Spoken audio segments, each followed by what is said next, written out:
of your generosity. I would now like to introduce Jerry Magana, Deputy Incident Commander, CAL FIRE Incident Management Team 2. Good morning. Jerry Magana, Deputy Incident Commander for the Incident Management Teams on the Palisade and Eaton incidents. In the past 24 hours, there's been little to no fire growth on both incidents. As Chief mentioned, the DINS inspections continue to occur, as well as USAR operations. Crews continue to strengthen the fire perimeter, extinguishing hotspots, utilizing ground resources and resources alike. Both incidents have requested the WIRT and BEAR reports, which are soil severity tests that will be completed by the end of the incident. And we continue to pre-position resources with a current mobilization center in Beaumont, which is in Riverside County, for any new starts that could potentially affect the area. CAL FIRE will continue to support our partners in Unified Command, and we thank you for your patience during this time. For the most current fire information, please go to fire.ca.gov. And next up, I would like to introduce LA City Fire Chief. Good morning, everyone. Kristen Crowley, Los Angeles City Fire Department's Fire Chief.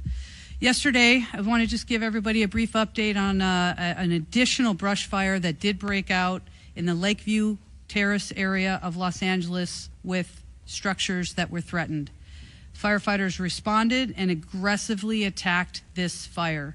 I am pleased to report that within approximately 34 minutes, all forward progress was stopped with no damage to any of the structures. I'll now be providing you an update on our Palisades fire. This fire is 23,713 acres with 19% containment, with 5,104 personnel assigned to the incident. Firefighters observed 30 to 40 mile per hour winds with low humidity. When you look at the aerial view of the Palisades fire, you may not be able to tell, but however, infrared flights last night indicated there are still numerous hot spots burning within the fire footprint. Very close attention was paid to address any flare-ups swiftly as to prevent any fire spread outside of the perimeter. We understand also, just a message to the community and those that were impacted by these fires, we understand your desire to return to your community. However, significant safety and infrastructure issues remain, including down power lines, broken gas lines, hazardous materials, and unsafe water. Please know that we are working diligently to address these challenges and ensure your safety and the safety of our first responders. As we enter into the third day of this additional wind event, I urge everyone to stay alert. The combination of low humidity and strong winds has further dried out the brush, increasing the risk of fire. The danger has not yet passed, so please prioritize your safety. Thank you. I would now like to introduce our next speaker, Sheriff Luna. Good morning, Robert Luna, Sheriff of Los Angeles County. The Sheriff's Department, LA County Sheriff's Department, continues to have well over 1,000 personnel assigned. Again, many on 12-hour shifts, many without days off. Really want to thank the California Highway Patrol. They've contributed even more officers in the last 24 hours. There are well over 300 officers who are helping on both incidences. The Drug Enforcement Administration has also contributed even more special agents that are assisting us in different incidences. They're close to about 30. We are now close to or well over 900 National Guards, California National Guard, that are assisting us both for the LA County Sheriff's Department, the Los Angeles Police Department, and other law enforcement agencies here in California. Evacuation orders, they've gone down some. We are at 82,400 in our LA County jurisdiction, and warnings are up just a little bit because of the wind event to 90,400. In regards to a curfew, the curfew still is in effect from 6 p.m. to 6 a.m. I just want to make sure everybody understands that the rules haven't changed. If you don't belong there, you don't live there, stay out of there. There's no reason for you to be there, and you will be subject to arrest if you're there with no business. In regards to arrest, we had a few more arrests overnight. The total for LA County Sheriff's jurisdiction is now at 44. That's 36 arrests in the Eaton incident and 8 for the Palisades incident. Eaton total, well, I won't go into detail, but basically we stand at about 14 for burglary within those jurisdictions. Everything else is either curfew, trespassing, individuals that are possessing narcotics and or guns. Last night, I do want to bring it to your attention that in our Palisades incident, we did arrest another individual for impersonating a firefighter. Somebody else who is dressed like a fireman was not a fireman. I got to give a lot of credit to our deputies for being proactive, stopping him, and arresting him. That investigation will continue. Search and rescue operations. Our search and rescue teams have completed approximately 78% of the search area in Altadena. That is an estimate of 5,516 properties. I'm hoping, with luck, maybe by the end of today, maybe tomorrow, that will be done. Yesterday, we started the same operation in the Palisades area. Evacuation zones lifted, Palisades 0. Eaton, we did lift 2. So we're communicating the best we can with our partners and our residents to make sure that they can get back in there. And please, as a reminder, our repopulation conversations do continue with every meeting.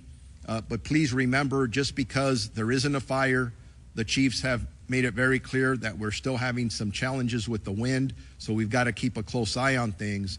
But in talking to our partners at Public Works and Utilities, there are things you can't see that are underground. There's a lot of hazards.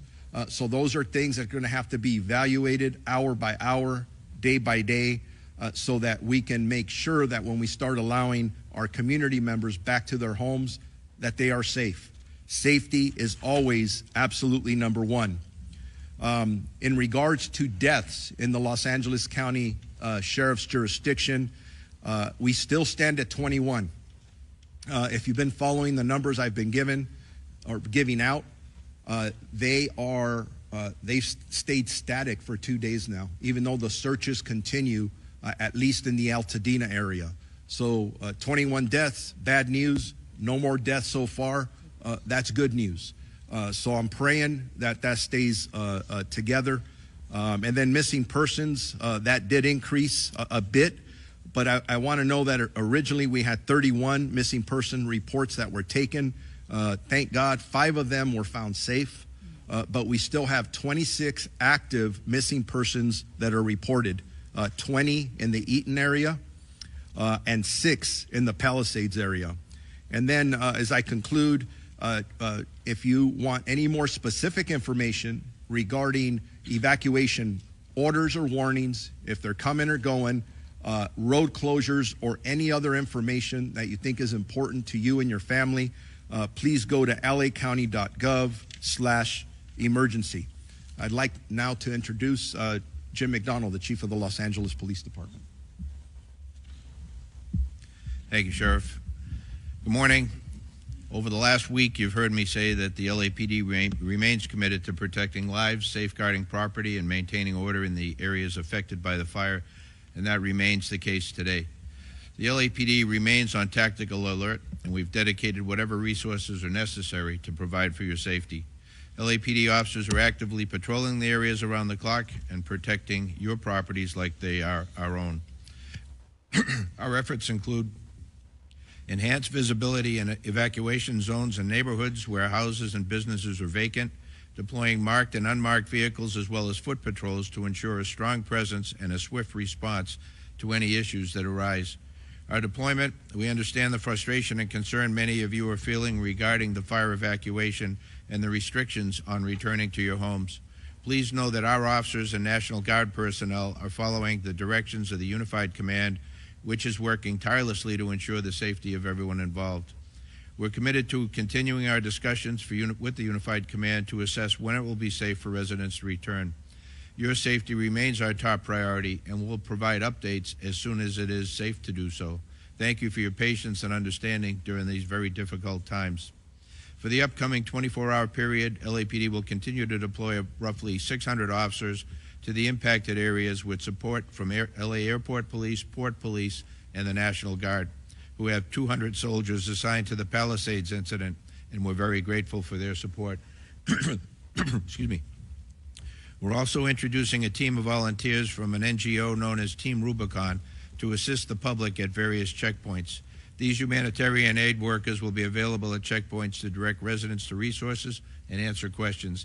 They'll be wearing gray shirts and are available to inform and support our community, and again, we're thankful to them.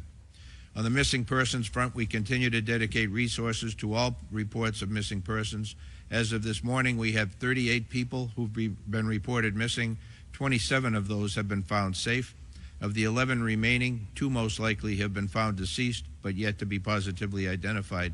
In total, we have 3 fatalities that are fire-related. 1 person died at the hospital, but had not been reported missing. We still have 8 missing persons remaining.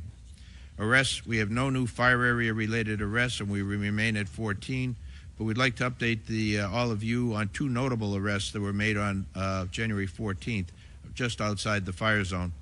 At approximately 5:15 p.m., officers responded to a radio call near the intersection of Glen Oaks and Van Nuys Boulevard, where a citizen had detained a possible arson suspect. Upon arrival, officers took the suspect into custody, and the citizen had already extinguished a nearby fire in a tree. During the investigation, the suspect admitted to starting the fire because he liked the smell of burning leaves. The suspect was subsequently booked for arson. Later that evening, at about 9:30 in the area of Santa Monica in Vermont, fire department personnel responded to reports of a suspect setting multiple piles of rubbish and trash on fire. Fire department quickly extinguished the fires, and officers took the suspect into custody. Suspect admitted to setting multiple fires that day and stated that she enjoyed causing chaos and destruction. She was also booked for arson. As we continue to manage this historic, catastrophic event, we want to express our gratitude to everyone who has provided tips and remained vigilant in keeping the city safe. Your cooperation is crucial during this time, and you can hear from those 2 examples I mentioned, there are people out there who this is what they do. If you know of those people, please give us a call before something really bad happens. Excuse me. On the front of pets, we want to update the public on efforts of the city to reunite pet owners with their animals. A new dedicated phone line has been established to specifically assist with inquiries related to pets affected by the fire. If you're looking for your animal in the fire zone affected areas, please call 213-270-8155 for assistance. And in closing, I'm aware that this has now been over a week since many of you have been able to see your homes. I thank you for your patience and continued cooperation. LAPD and our partners here will continue to work alongside each other to make sure our community has the resources we need to recover and ultimately rebuild. Again, thank you.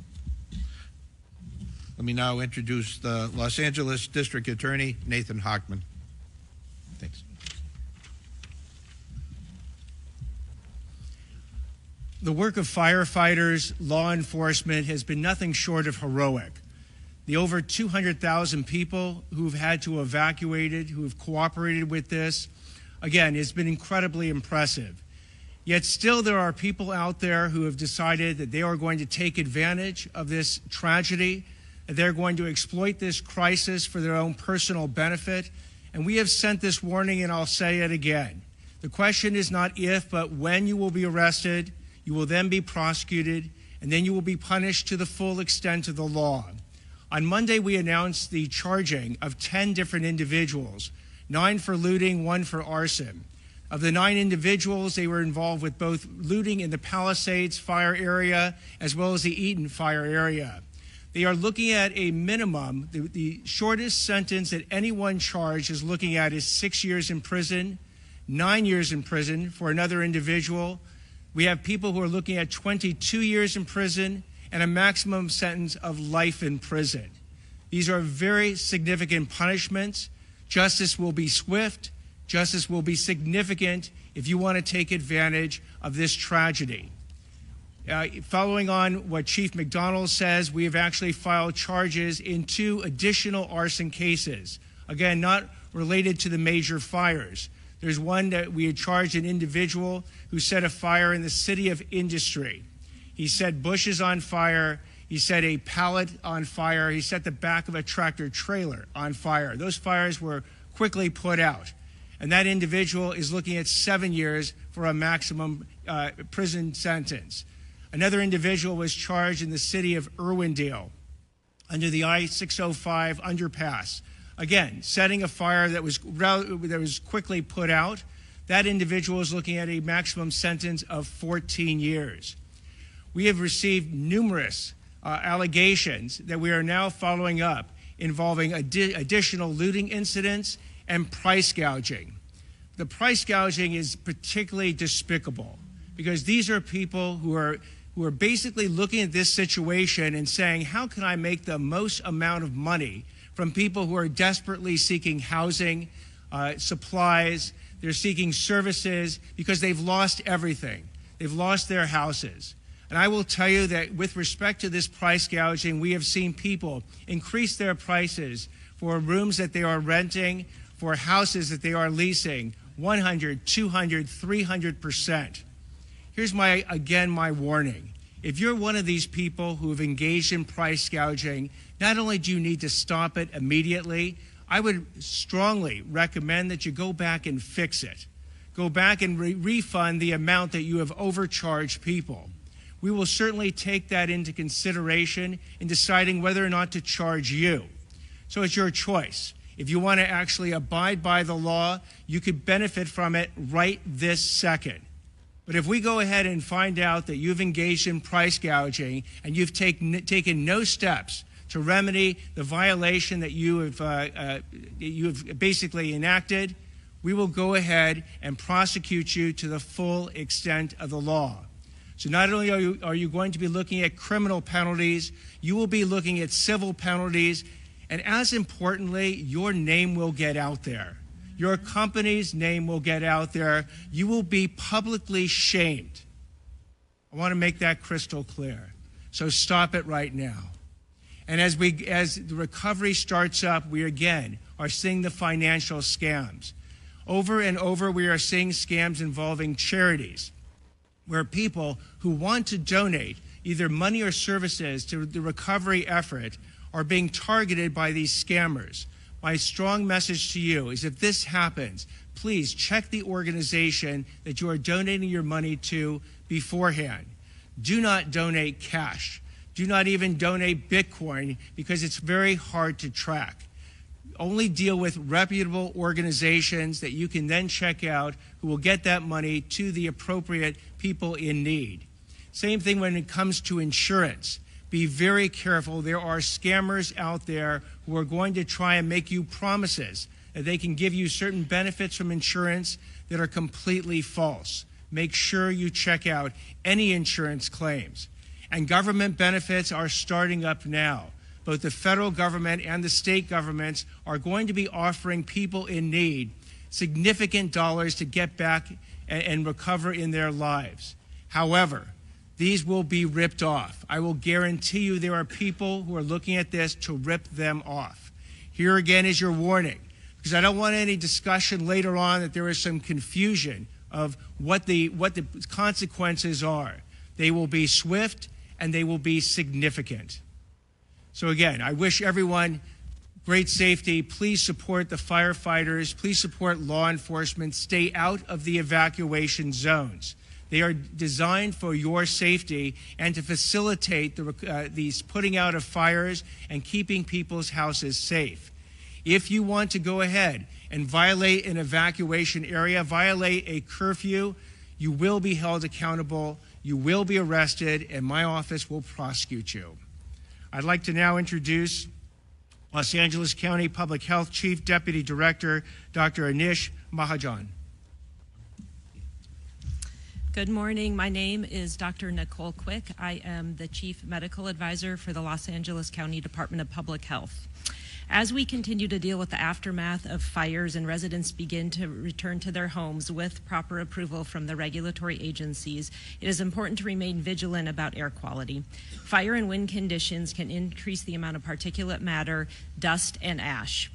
Currently, the South Coast Air Quality Management District has extended a windblown dust and ash advisory through this evening.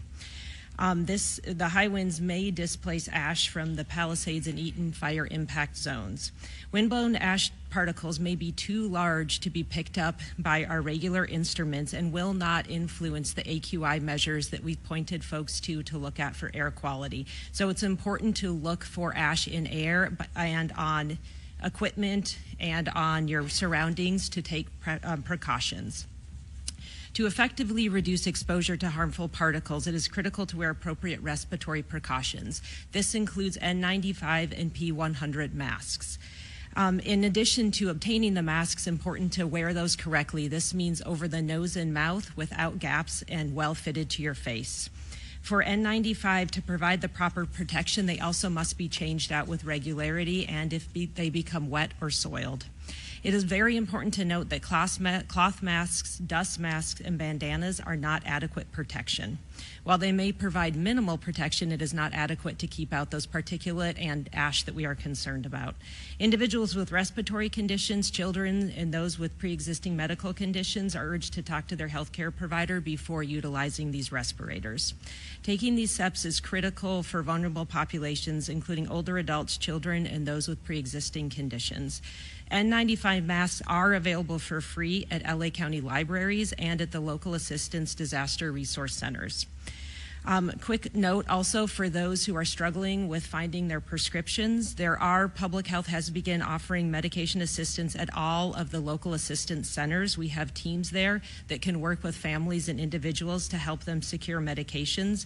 Individuals can also connect with their regular providers, their pharmacies, and their health plans for further assistance in obtaining their medications. I want to make a note for those who are receiving medications for opiate use disorder. If you are having difficulty obtaining those, please call 213-288-9090, and we are available from 8 a.m. to midnight to support those needs. In addition to these efforts, there are other resources available to help in your obtaining prescriptions. Want to make one additional note that we do have environmental health inspectors at the local assistance centers that can address concerns related to fire damage and safety. We can assist family in identifying health hazards, provide education, and answer questions about maintaining a healthy environment. I will now hand this over to Supervisor Barker. Thank you. Thank you, Doctor. I want to start by emphasizing, especially with the wind we'll have today, that it is important for residents to take health guidance seriously when you're near impacted areas and debris. The health concerns are serious. I've heard many questions about how to be safe when you're around an impacted area. Today, large signs are going up all over Altadena that outline precautions you should take when you're near impacted areas and when you're sorting through debris. The signs will be helpful for residents near burn areas who didn't evacuate but are still affected by debris and will be in preparation for when evacuated residents will be allowed back into the community. The information is broken up into 3 categories: what to wear, what to do inside, and what to do outside. There's a slide rotating on the screen that shares the important information that will be on those signs. As we recover, it is crucial that our residents have the information they need right here in our community. Yesterday, I had the honor of going to the Disaster Recovery Center at the Pasadena City College Community Education Center on Foothill, and that is exactly what I saw. I went on the opening day of operation, and I was so proud of our county family. I was so proud of the state and the federal who've all stepped up. But more importantly, I was so proud of the residents that showed up. It gave me hope that we are on the road to rebuilding. People weren't saying if I rebuild, it's when I rebuild. Impacted residents who cannot afford for government to build up services slowly, I make you this promise. Our board is united. We are all in. We are going to make it as easy as possible for you to rebuild. And that includes permitting, that includes approval, that includes working with all levels of government to secure low-interest loans. It is an all-hands-on deck. At the center, we also have county departments and federal, state, and local partners in place, as you heard. So if you lost any of your vital records, or you need replacement of your license, they are there to help you and make it as easy as possible. Together, we're bringing every resource to our neighbors in need. Residents can access countless services, including FEMA financial service, which may include money for basic home repairs, personal property losses, and other uninsured disaster-related needs, such as childcare, transportation, or medical need. As county services ranging from the assessor's office to public works to the economic opportunity for employment assistance to the registrar recorder, our county stands ready to serve you. It was heartening to see that so many impacted residents still have hope and actually light throughout this darkness. I'd like to give a special thanks to the countless volunteers who are sacrificing their time and resources to make this happen. Overall, I received such positive feedback from the residents who were there receiving services. And you know who you are. You came up to me and talked to me about how fearful you are about what the future has in store. And I made you this promise, and I will honor this promise. You have a future in Altadena, and we are going to come back stronger than ever. Our centers are open every day from 9 a.m. to 8 p.m., and we are going to get through this together. With that, I would like to introduce LA City Mayor Karen Bass. Good morning, everyone. As we know, we are still not quite out of the woods. And so I would just encourage and implore upon all Angelenos, please take the warning seriously and the evacuation notices seriously. And frankly, if you are in an area where there is a warning, get prepared now, get packed, take everything you need with you, your medications and your pets, if that is possible. If you are looking for a pet, you can call a new number that was mentioned by Chief McDonald, 213-270-8155, 213-270-8155. We've received many inquiries from individuals who are concerned about where their pets are, so please take advantage of that telephone number. We know the winds were lower than expected yesterday, but we also know from the National Weather Service that we are still facing dangerous conditions. I want to thank Governor Newsom on his work yesterday on price gouging and scams. We're taking this seriously and have made it so Los Angeles residents can report price gouging by calling a number with the city, 311. Scams are also spreading, which is why it is so important to use trusted sources for assistance.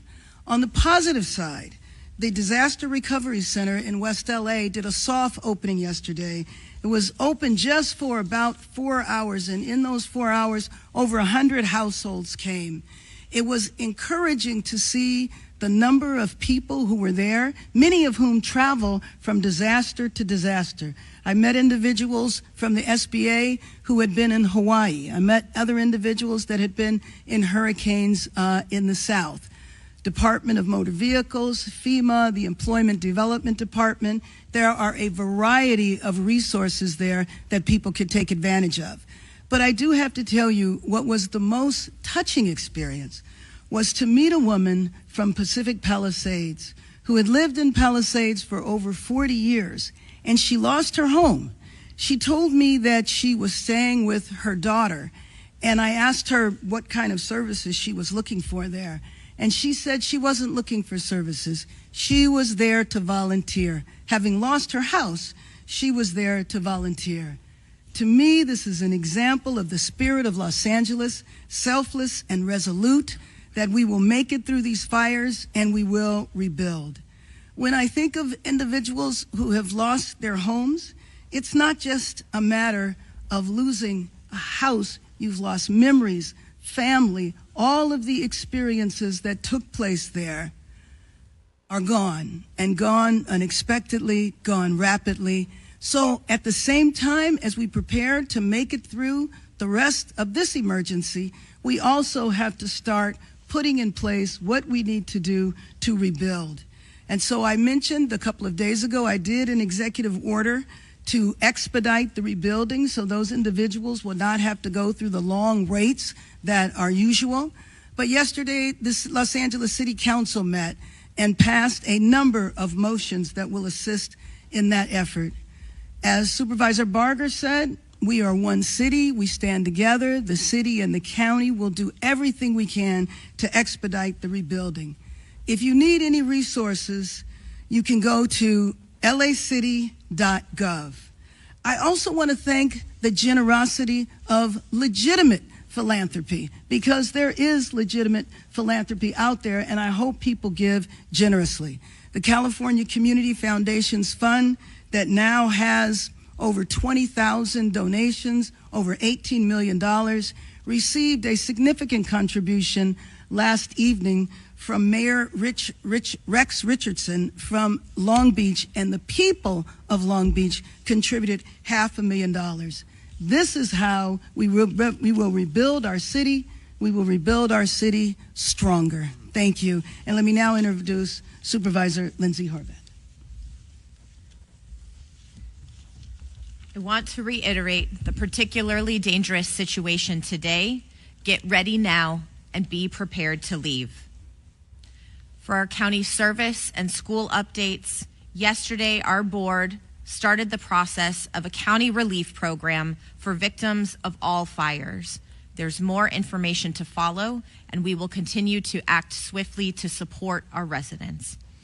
The County 211 wait times are now under 5 minutes. Please use 211 to access county resources and information.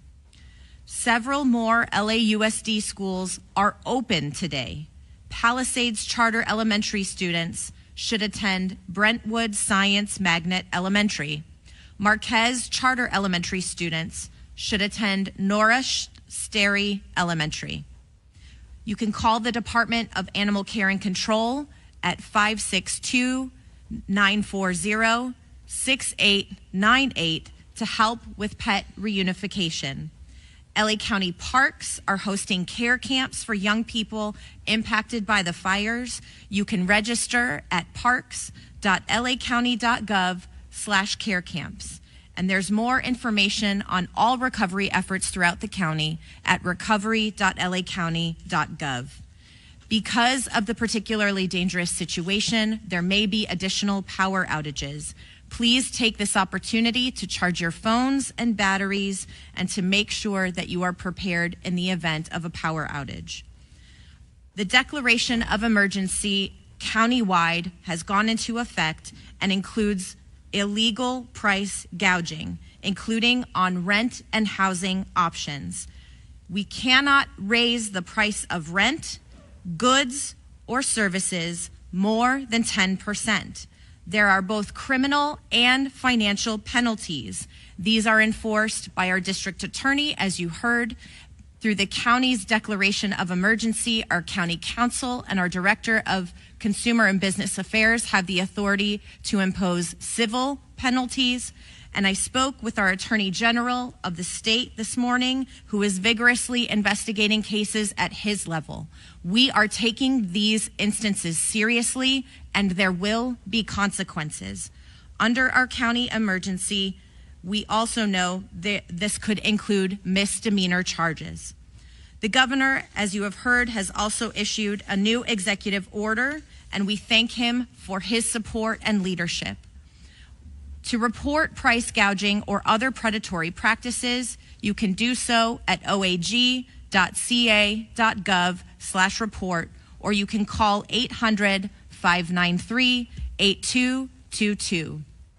For more emergency updates, you can still see those at emergency.lacounty.gov. And I want to echo the thanks to our first responders, to our volunteers. I also want to especially acknowledge LASA, those who are working in the county's newly established ECRC and our homeless initiative efforts, supporting those who are unhoused in fire danger areas.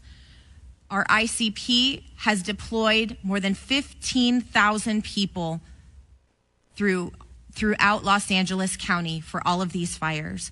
We thank each and every person who is helping Angelenos in this critical time. Los Angeles and the state of California have stepped up. We have been supported by people throughout our nation, and together we will recover. Thank you. And now I'd like to introduce FEMA Region 9 Administrator Robert Fenton Jr. Thank you, and good morning. I just want to first give an update on our registrations for our individual assistance program. We're up to 53,000 registered, almost $12 million provided. And yesterday I had the opportunity to visit the UCLA Disaster Recovery Center with Mayor Bass to mark its opening. And as was discussed, a number of federal, state, local, nonprofit organizations there. Survivors impacted by the fire could go there to get many different services. I think there was over 70 different organizations there working to provide help to individuals affected by the disaster. So I would urge individuals to make sure you register with FEMA. If you're insured, go to your insurance first. It's better to register before going to the recovery center, but there are a lot of services there that everyone that's been impacted by the fire should take advantage of. The second thing I want to talk about is our transitional shelter and assistance program, which we just activated last night. The governor has requested that FEMA activate its transitional shelter and assistance program for displaced survivors. I'm happy to announce as of today, this program is now open. The transitional shelter and assistance allows for fire survivors to stay at participating hotels to help fill the housing gap until they can identify a short or longer term housing solution. TSA may also be available for those that have insurance, so it will help if you're in the process of still trying to understand what your insurance covers, or if you have alternate living expense for that. It will be for a limited time, but it will help during that time period in order to make those decisions. FEMA is reaching out to fire survivors that have registered with us that would be eligible for this program. So you don't need to request this type of assistance. If you're eligible, FEMA will notify you via phone, text, or email. Underneath this program, FEMA pays for the cost of the room, taxes, and non-refundable pet fees directly to participating hotels. Survivors are responsible for other ancillary costs like laundry or restaurants, parking, telephone service, etc. TSA is a temporary sheltering program. FEMA will continue to communicate with those in our program every 14 days to determine the need for longer-term sheltering and what other resources are available to you. Lastly, I want to talk about the next steps we're taking to start the process toward recovery and rebuilding. The governor has requested that the federal government remove all household hazardous waste from properties impacted by the fires. We had a meeting yesterday with the county, the city of LA, and all the other impacted communities, public works directors, and we have directed the Environmental Protection Agency to do this, and I've allocated $100 million to go ahead and get this started. EPA's mission will be to reduce the immediate threat of hazards. They do this by removing everyday products like paints, cleaners, solvents, oils, batteries, pesticides, larger asbestos debris, and also pressurized fuel cylinders, lithium-ion batteries. EPA will stand up 40 teams over the next couple of days, which equates to approximately 500 personnel. EPA will work in close coordination with the state, county, city, and local communities across the fire areas, including the incident commands of Palisades and Eaton, to remove household hazardous waste.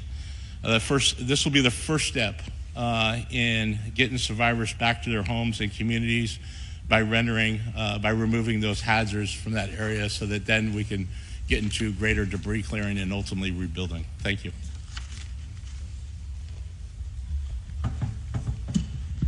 Helen Chavez Garcia, Communications Director for Chair Catherine Barger. We thank the Honorable Antonio Vasquez from the State Board of Equalization for being here today. We will now transition to the question and answer portion of our press conference. Please raise your hand. We will bring a speaker to you, and I will call upon you in order to ask your question. Would you like to say something? Masa Sadie, KCAL News. Masa Sadie, KCAL News. I have two questions. The first is for Mayor Bass. Mayor, 700 people are in shelters right now, more than 700. Thousands of people have lost their homes. I know you are trying to expedite the rebuilding process, but realistically, how long is it going to take for these folks to get a roof over their head? Can you give us a timeline? I wish that I could give you a timeline. I can't specifically, but what I can tell you is that the people that are in shelters, people are there for a lot of different reasons. I know some of them might be unhoused, but the rebuilding process, we have to set the guidelines and the policies in place, which is what we did, and we will be kicking that off. We have a lot more to do. As I mentioned, the City Council met yesterday. We need to put all of those policies together and begin right away. The first step, though, was yesterday, and that was the Disaster Assistance Center for people to get all of their paperwork together. Whether they go to the Assistance Center or not, that is the first step. And I know individuals are talking to their insurance companies, et cetera. And price gouging, you're talking a lot about price gouging and how it is illegal. Hold on. Bidding wars are not.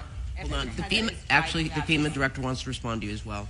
Go ahead. Yeah, I just want to add to that. We will be sending personnel from our teams to the shelters to see how many are eligible with our programs, and if we can move into a transition shelter and put in a more safer housing environment into a hotel. So we'll be doing that over the next day or two to help move people to a better situation than the congregate shelters are in right now.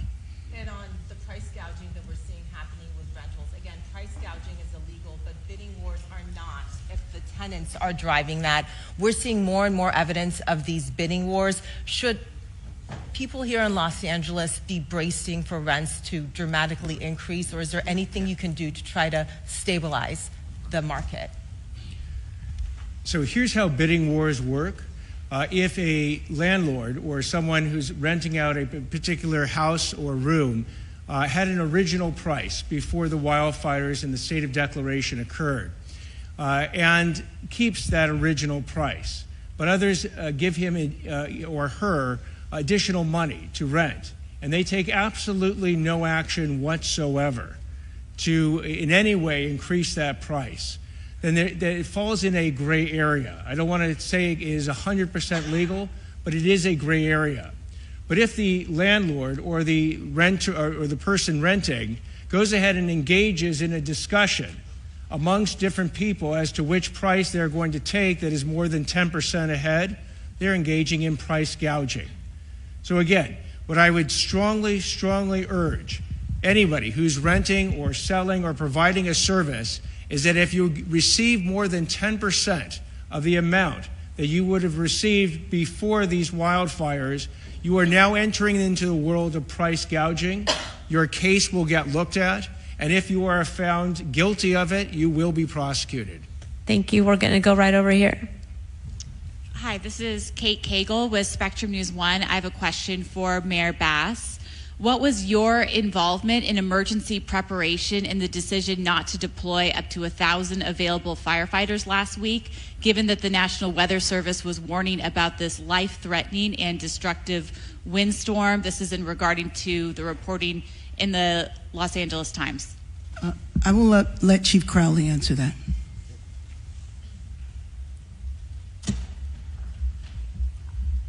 I want to be very, very clear in this answer. So, and also offer additional details after. So being very mindful of everybody's time. I want to make sure that you get the information that you need. In regard to the LAFD's position and pre-positioning of our resources, we followed the system in place. The system in place looks at the overall weather and risk.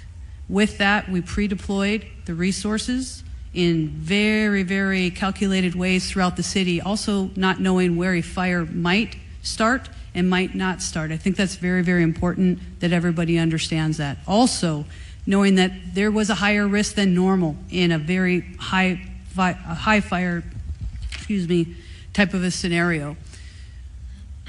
5 additional engines were pre-deployed on top of what we normally would do.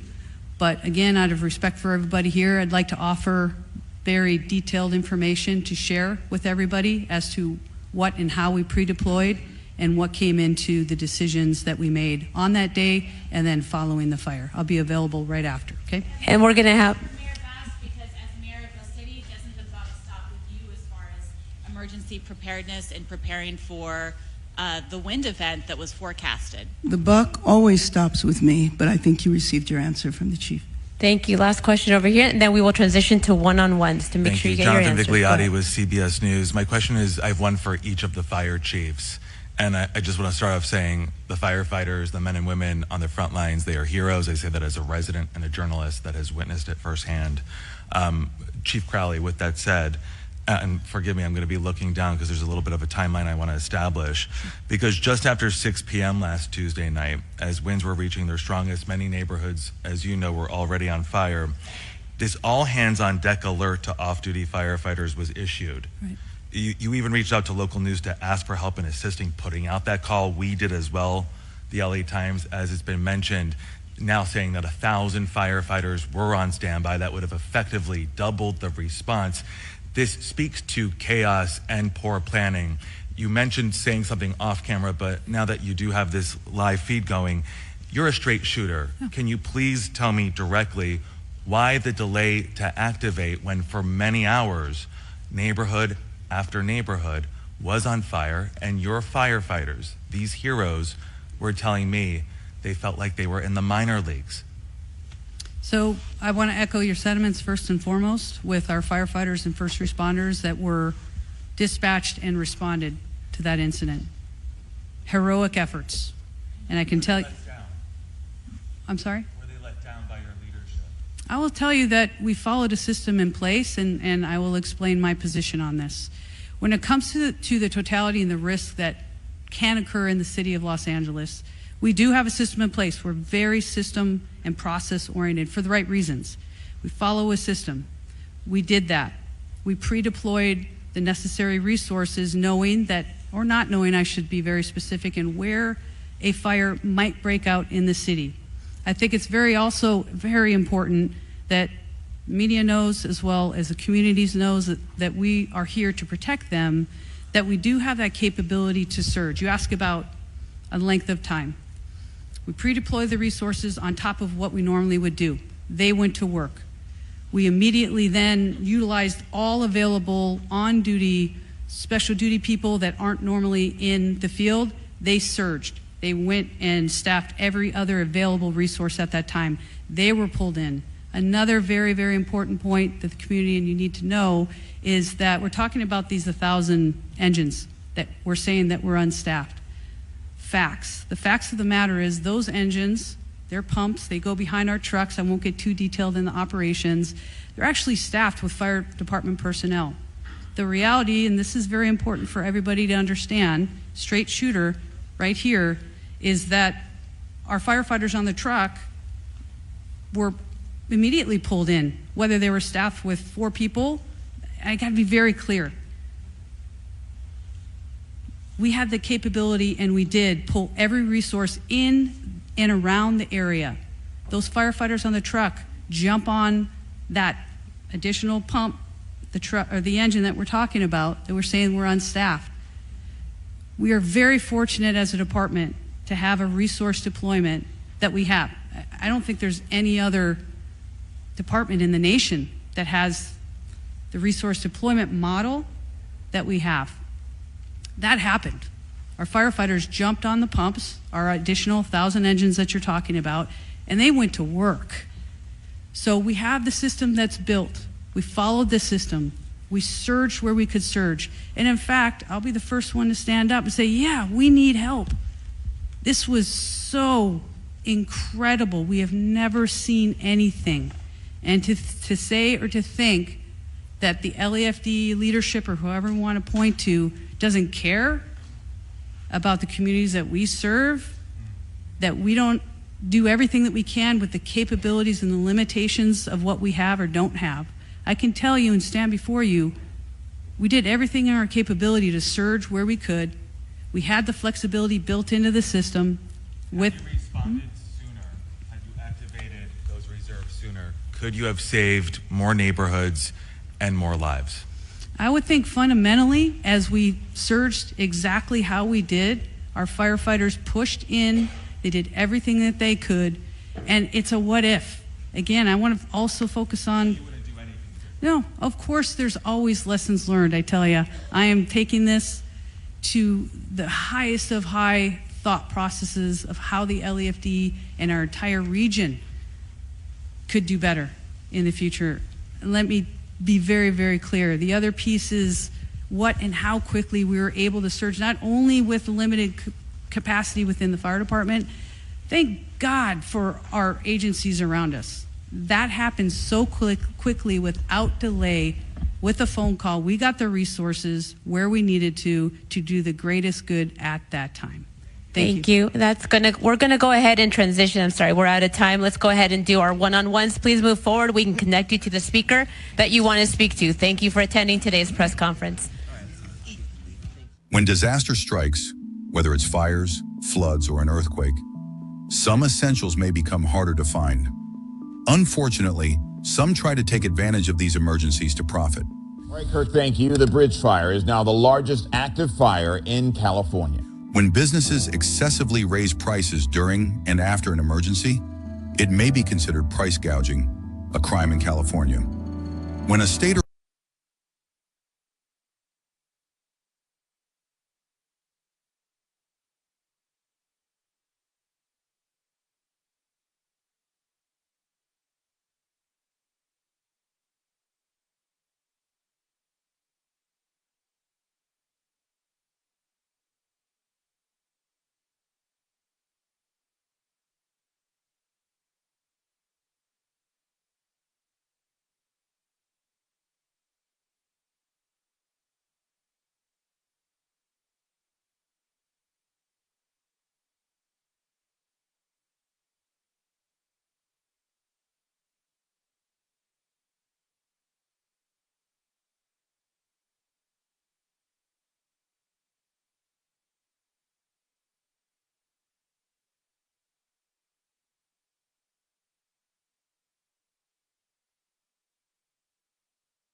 citizen happens to be a Floridian.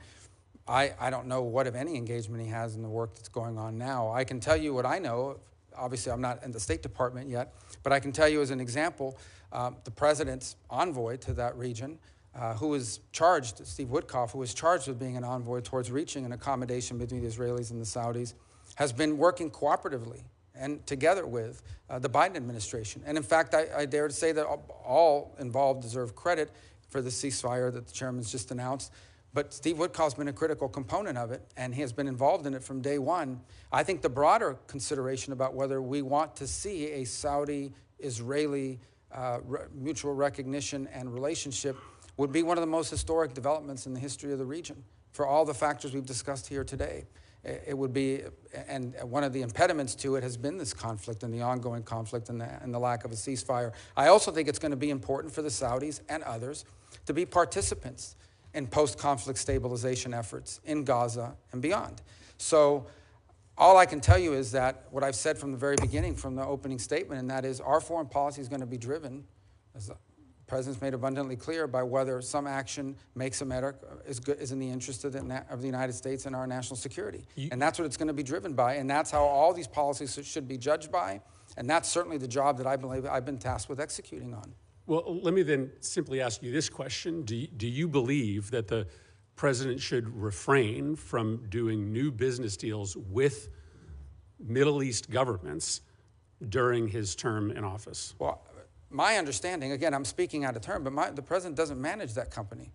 His family members do, and they have a right to be in the business. I mean, that's the business that they're in. They're in the real estate business. They've been for a very long time, both domestically and abroad. They have properties in multiple countries. So at the end of the day, I don't know, his family is entitled to continue to operate their business. The fundamental question is not whether his family is involved in business. The fundamental question is whether that is in any way impacting the conduct of our foreign policy in a way that's counter to our national interest. And the president's made abundantly clear that every decision he makes and every decision we are to make at the State Department should be driven by whether or not it serves the core national interests of the United States. And that's how I hope our policies will be judged by, not what business his family is conducting while the president is here in Washington working not on his business, but from the Oval Office. You are correct. That is the fundamental question, whether or not a policy is being pursued in U.S. national security interests or due to the president's personal financial interests. That is the reason why, as United States senators, we are not allowed to have complicated existing financial arrangements with foreign governments, because you do not want to create the impression that there is a conflict of motivation. And I just wished that this president applied to this incoming administration the same rules that we hold ourselves to as United States senators. Senator Rubio, in the time I have remaining, just want to tackle two other topics. One that I know is of mutual concern to you and I, and that's the need to confront China in non-military ways as they try to exert influence around the world. Last time President Trump was in office, he was calling for pretty massive cuts to the State Department's budget. But as you know, China uses all sorts of non-kinetic tools like misinformation, economic diplomacy around the world to exert influence. I'm hopeful that you're going to be an active voice to try to make sure that you have the tools, including when it comes to combating Russian and Chinese misinformation, to be able to confront all of the ways, many of them asymmetric, that China in particular, but Russia as well, presents challenges to U.S. interests. Just wanted to get your commitment to make sure to build that full, comprehensive foreign policy toolkit. Yeah, not only have I been someone concerned about foreign disinformation, I've been the target of it from multiple nation states.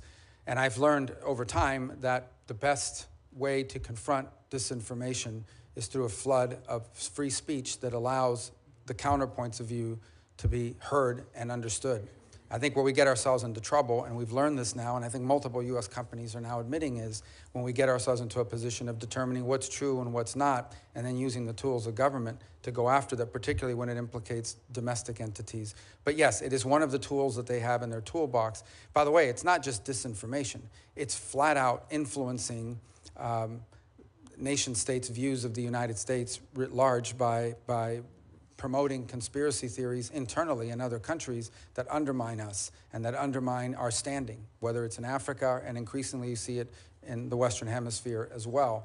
And one of the best ways to combat that is to be present, to be there, to show what we do, and to brag about what we do. One of the things that frustrates me the most is there are literally programs within the USAID where they do not allow us to label it as made in America or a gift of the American people because it might offend someone locally. I think it's important for the world to know that what the United States is doing to help their societies, we do not do a good enough job of promoting what we have done historically and continue to do to help our fellow man around the world.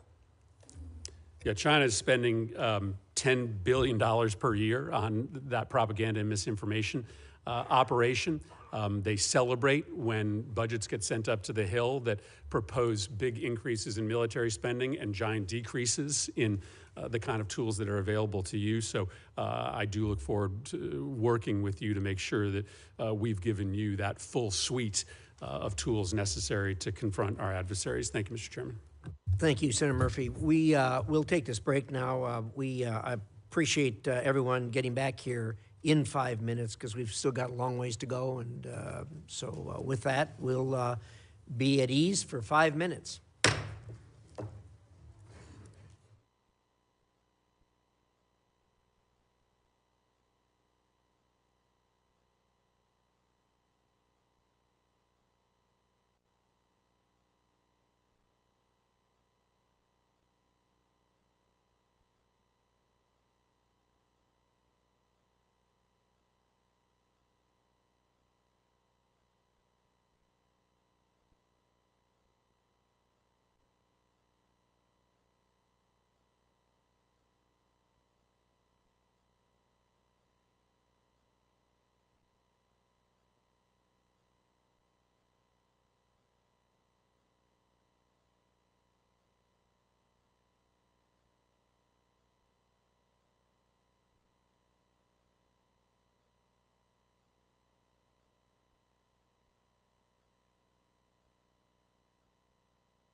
Committee will come to order. We will continue on with our 10-minute rounds of questions, and by my list, the next person up is Senator Barrasso. Thanks so much, Mr. Chairman. Senator Rubio, congratulations. I'm grateful for your willingness to serve our nation in this new role. Thank you as well for your family's commitment to continue with your service here to this country. I think President Trump made a wonderful choice in nominating you to be Secretary of State. Your extensive foreign policy experience and your deep understanding of international relations, I think, makes you a perfect choice for the position. While serving together in the Senate on this committee, I've seen firsthand your dedication, your knowledge, and your commitment to our nation's security. Your strategic insights, your principled approach to diplomacy, they're going to serve our nation well, and we do face many challenges. We've talked about them in the past, so you have my full and unwavering support. I wanted to start with China, because over the years we worked closely together to counter the significant threat that China poses to global security and to stability. The Chinese Communist Party's strategy extends far beyond traditional military conflict. They're conducting an aggressive campaign aimed at weakening American leadership and reshaping the global order to serve their own interests. And we make no mistake, China is challenging our interests all across various domains, diplomatic, economic, technological. They're playing the long game, and I think we have to respond with equal resolve and a strategy. It's essential that we fully recognize the scope of the challenge and develop a strategy to safeguard American interests and the values on the world stage. So could you talk a little bit about your approach in addressing an increasingly aggressive China and how we and our international partners can hold China accountable?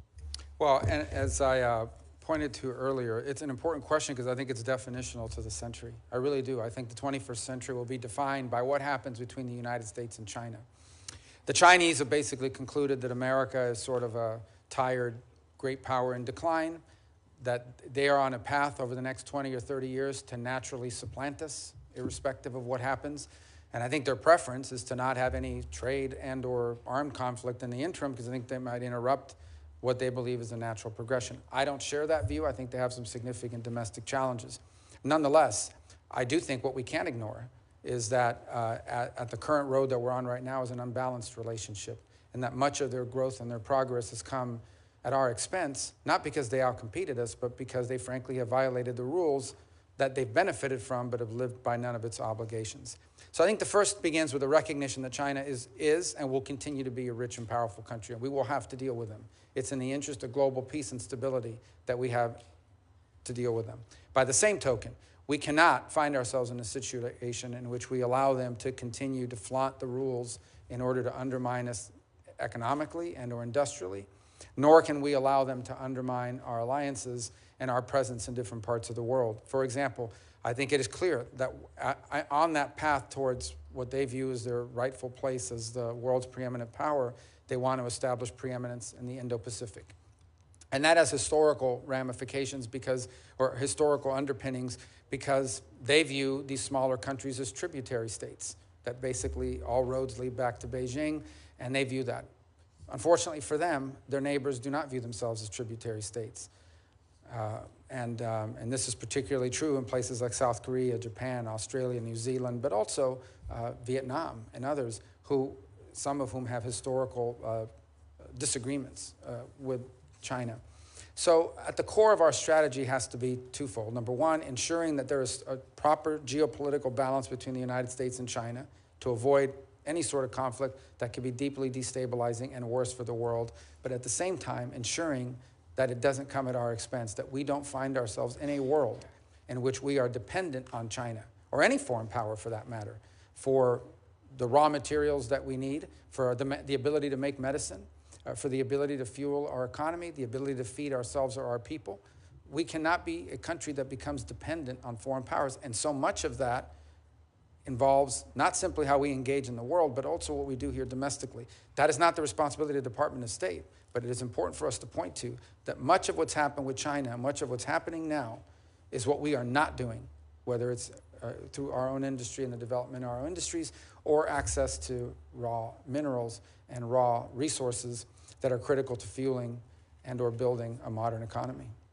You talk about China playing by a different set of rules, and they do the ones that we think of as traditional rules. But and I appreciated your comments to Senator Ricketts about China and even the definition of them as a developing nation. I think it's a big problem. They can't be allowed to continue to play openly with a different set of rules. In addition to the hidden rules, I oppose China exploiting its status as a, quote, developing nation within international organizations. I think it helps them gain an additional unfair advantage in what you described as this unbalanced relationship. China is not in any way a developing country. You just mentioned they're a rich and powerful country. That's not a developing country. It's the second largest economy in the world. Clearly has the financial resources and access to capital to meet its own needs.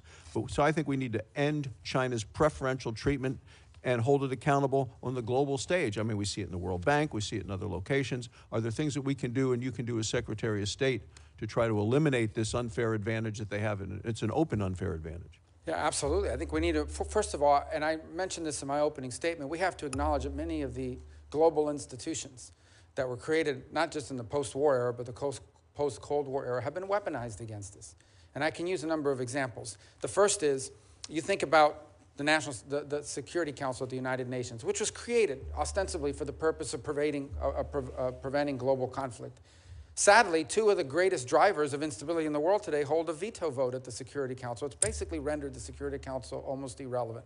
By the same token, I would say I am not against multilateral organizations so long as that or any foreign arrangement we have serves the national interest of the United States. I do not believe, and the President has made this abundantly clear, President Trump, that under no circumstances should any foreign entity or multilateral or international organization have veto power over the national security interests of the United States of America. The second point that I would point to is that the Chinese have very aggressively played this. They have figured out, and it isn't hard to figure out, that even the smallest nation state has a vote at the United Nations General Assembly.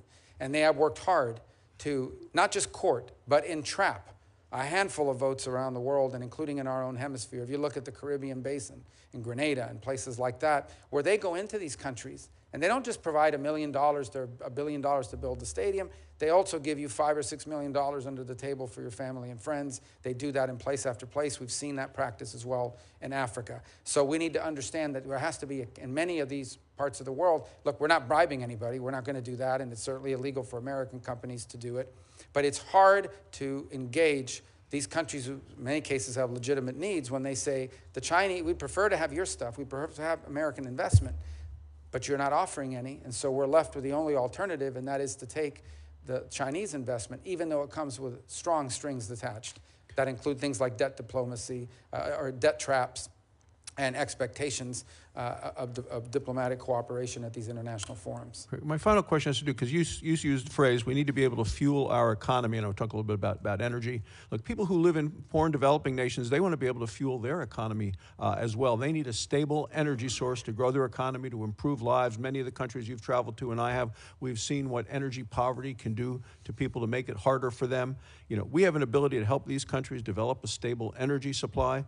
But this current administration, the Biden administration, has put restrictions in place on funding of certain energy resources, such as coal, even natural gas. The United States should be working to promote an all-of-the-above energy strategy and help our friends and allies have affordable energy as opposed to what is the politically correct type of energy to be used. So I believe we should be helping these countries with energy. And are you committed to ensuring the State Department is promoting all forms of energy projects across the globe, including oil, gas, coal, affordable energy that will help people raise their standards of living? Yes, in fact, it should be a centerpiece. One of our centerpieces is our economic diplomacy. We talked earlier, I think it was Senator Coons had mentioned the work on fragile states and the hope of preventing fragility so that states don't collapse into some of the havens that you now see where terrorism takes a hold and so forth. And one of the things you can do to help a country become more stable and then more prosperous is access to reliable and affordable energy. And that is that's not simply for everyday life.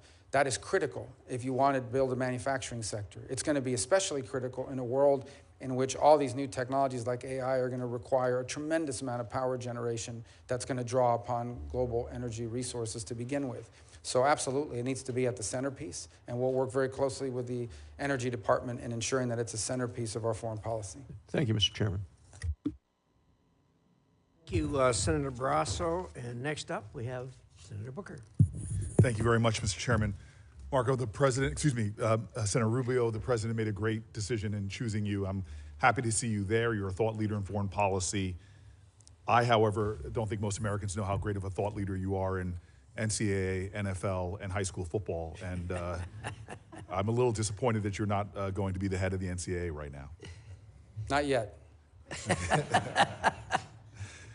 We sat in my office recently. I told you about my concerns about Africa right now. Democratic Republican administrations have not prioritized the continent. It is literally the fastest growing continent on Earth. We now see the future. By 2050, 1 out of every 4 human beings on the planet will be in the continent of Africa. And because of the demographic issues we have around the globe, from Europe to the United States to even China, 1 out of every 3 working people on the planet will be in Africa. It is rich with arable land and critical minerals. It has an economic potential that could create tremendous markets for American companies and American businesses. More than this, we know while it has incredible assets and opportunities, a lack of focus on Africa can endanger the whole planet. We know in the days of infectious diseases, for example, an outbreak of an infectious disease anywhere is a threat to public health everywhere. More than that, we see the climate challenges, migration patterns there threaten to destabilize the Middle East and other areas. Egypt, for example, literally is hosting millions of refugees in Egypt right now. Now, my frustrations in my 12 years here is that we as a nation have not really prioritized it. We do not have ambassadors in some countries where China and Russia, who understand the African opportunities, are investing heavily. I've gone around the world, and in my times in African countries, I often encounter people that saying, hey, the Chinese are here, where are you? And it's not just ambassadorial placements. Other critical positions in embassies just aren't being filled. And therefore, we're being outplayed by the Chinese and the Russians. African countries and leaders have told me time and time again, we prefer you. We'd rather deal with you. We'd rather work with you. And we can see by legal immigration patterns that their people would rather our way of life than the Chinese or the Russians. But we are simply being outplayed in ways that we can counter if we had a real focus and a real strategy for engaging Africa. And the impact of U.S. engagement is real. And the backbone of our diplomacy is that diplomat abroad.